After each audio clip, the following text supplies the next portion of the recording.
Hello বন্ধুরা, welcome to winning wings tutorial. আজকে আমরা দ্য কনস্টিটিউশন অফ ইন্ডিয়ার সেকেন্ড পার্ট নিয়ে এসেছি, এক্সাম স্পেশাল ভিডিওর পার্ট 2। পার্ট 1টি আশা করছি সবাই দেখেছো তোমরা। ভীষণ important exam special video series শুরু করেছি। যারা পার্ট 1টি এখনও দেখোনি তাদের জন্য আমি ওপরে আই বাটনে লিঙ্ক দিয়ে দিচ্ছি, তারা অবশ্যই করে দেখে নিও। পার্ট 1টি কিন্তু ভীষণ ইম্পর্ট্যান্ট ভিডিও। আজকের ভিডিওটি পার্ট 2, তবে আজকের ভিডিওটি পার্ট 1-এর মতো 20-22 মিনিটের হবে না, ছোট্ট ভিডিও হবে। তাই তোমাদের অনুরোধ করব পুরো ভিডিওটি ফার্স্ট টু লাস্ট দেখে নিও, ভীষণ ইম্পর্ট্যান্ট ফ্রম এক্সাম পার্সপেক্টিভ। ঠিক আছে, প্রথমে আমরা দেখে নিই কিছু important facts about the president of India. Presidents who died on their posts কারা কারা দেখো, Zakir Hussain and Fakhruddin Ali Ahmed. Only president elected unopposed, Neelam Sanjiva Reddy. আবার নীলম সঞ্জীবা রেড্ডি হচ্ছে is the president who served as a speaker of the Lok Sabha before becoming president. ঠিক আছে, তাহলে এই দুটো পয়েন্ট কিন্তু ইম্পর্টেন্ট নীলম সঞ্জীবা রেড্ডির ব্যাপারে। আচ্ছা, only chief justice who acted as the প্রেসিডেন্টকে জাস্টিস হিদায়াতুল্লাহ। ঠিক আছে, তারপর দেখো কি বলছে, only president who was elected twice, doctor Rajendra Prasad. আর আর্টিকেলস, প্রেসিডেন্টকে নিয়ে যে আর্টিকেলসগুলো ডিল করে সেটা হচ্ছে আর্টিকেল 52 থেকে 78, যার মধ্যে আর্টিকেল 61টা ডিল করে হচ্ছে ইমপিচমেন্ট অফ দ্য প্রেসিডেন্টের ব্যাপারে। ঠিক আছে, এতদূর ক্লিয়ার। চলো নেক্সট স্লাইডে দেখি। দেয়ার আর 5 জোনাল কাউন্সিলস, আশা করি সবাই জানো। Northern zonal council, central zonal council, eastern zonal council, western zonal council and southern zonal council. তোমরা পারলে দেখে নেবে যে কোন জোনাল কাউন্সিল কোন কোন স্টেট কভার করে, তাহলে কিন্তু মানে সেটা কিন্তু জেনে রাখা প্রয়োজন। এরকম দিতেই পারে যে একটা স্টেটের নাম দিয়ে যে এই স্টেটটি কোন জোনাল কাউন্সিলের আন্ডারে। ঠিক আছে, তো জেনে রাখা প্রয়োজন, তো সেটা পারলে দেখে নিও। আর জোনাল কাউন্সিলগুলো কীভাবে ফর্ম হয়েছিল by an act of parliament.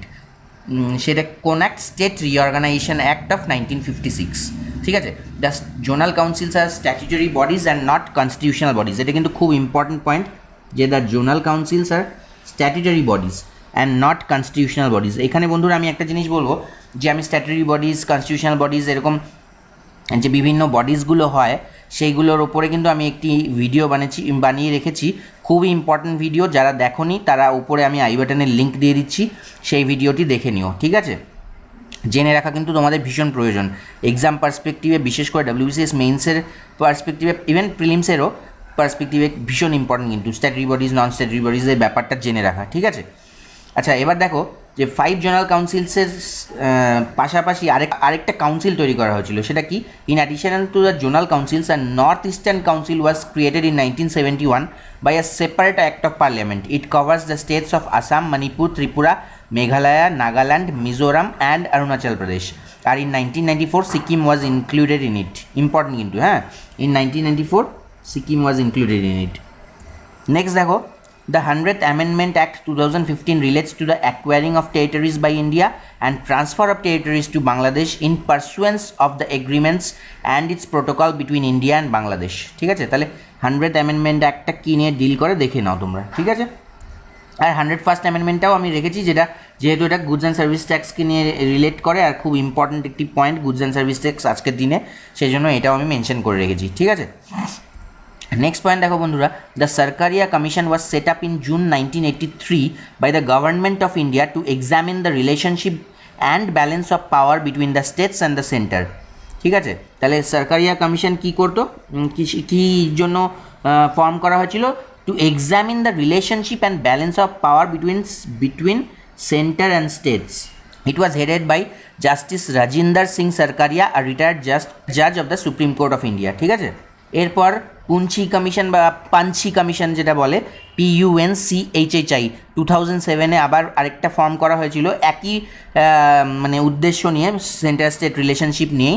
সেটা টু রি-এক্সামিন, মানে এটা তো সরকারি কমিশনটা 1983-তে ফর্ম করা হয়েছিল to re-examine the relationship between centre and states. Punchhi commission 2007 was set up. ঠিক আছে, তো এটা কিন্তু খেয়াল করো তোমরা। হ্যাঁ, চলো নেক্সট স্লাইডে দেখি। প্রোটেম স্পিকার কাকে বলে? প্রোটেম স্পিকার দেখো, প্রোটেম স্পিকার মানে the first meeting after election in which the speaker and the deputy speaker is elected by the members of the parliament is headed by the senior most member of parliament and he is called as the pro tem speaker.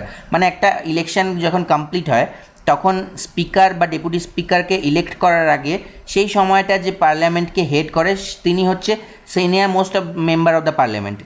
উনাকেই বলা হয় প্রোটেম speaker. ঠিক আছে, next বন্ধুরা একসাথেই আছে joint সেশনের ব্যাপারে দেখে নিই আজকে লাস্ট পয়েন্ট, কেননা আমি ভিডিও ছোট্ট রাখতে চাই, সেজন্য ইম্পর্টেন্ট কিছু পয়েন্টস নিয়ে এখন থেকে ছোটো ছোটো ভিডিও বানাবো তোমাদের জন্য। তো জয়েন্ট সেশন অফ দ্য পার্লামেন্টের ব্যাপারে কিছু জেনে নিই। It is ordered by the president of India to consider a particular bill in case, joint session কখন হয়, in case bill passed by one house and rejected by the other, মানে ধরো লোকসভায় পাস হয়ে গেছে কিন্তু রাজ্যসভা রিজেক্ট করে দিয়েছে, বা রাজ্যসভায় পাস হয়েছে লোকসভা রিজেক্ট করে দিয়েছে। ঠিক আছে, তারপর সেকেন্ড পয়েন্ট কি, the amendments made by the other house are not acceptable to the house where the bill originated, মানে ধরো লোকসভায় বিলটা অরিজিনেট হয়েছে, এবার রাজ্যসভায় পাঠানো হয়েছে, রাজ্যসভা কিছু অ্যামেন্ডমেন্ট ওর মধ্যে করেছে কিন্তু ওই অ্যামেন্ডমেন্টটা লোকসভার পছন্দ হয়নি। ঠিক আছে, তো not acceptable to the house where the bill originated.